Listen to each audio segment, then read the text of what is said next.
आता आपण राजकारणातल्या अविभाज्य घटक असलेल्या एका जात नामक संदर्भाकडे वळणार आहोत।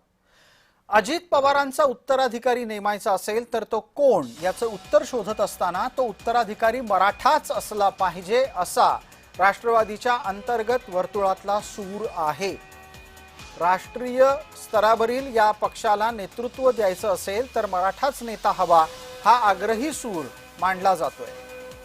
पक्षाच्या आत्ताच्या रचनेमध्ये ज्येष्ठ आणि अनुभवी या नात्यानं अनेक जण आहेत।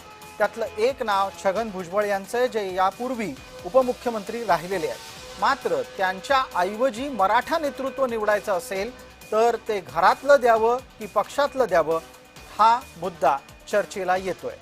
दरम्यान या निमित्तानं सुनेत्रा पवार यांना पसंती का असू शकते ते आता आपण पाहणार आहोत। पहिला मुद्दा येतो की त्या दिवंगत नेत्याची पत्नी आहेत, म्हणजेच अजित पवार यांच्या पत्नी म्हणून त्यांची ओळखही आहे।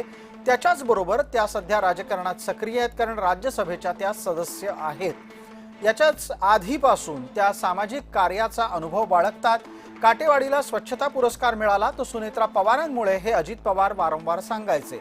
राष्ट्रवादीमध्ये आधीपासूनच तालेवार मराठ्यांचा भरणा आहे आणि या तालेवार मराठ्यांना उत्तराधिकारी मराठाच हवा आहे। पक्षांतर्गत तसाच सूर समोर येतोय।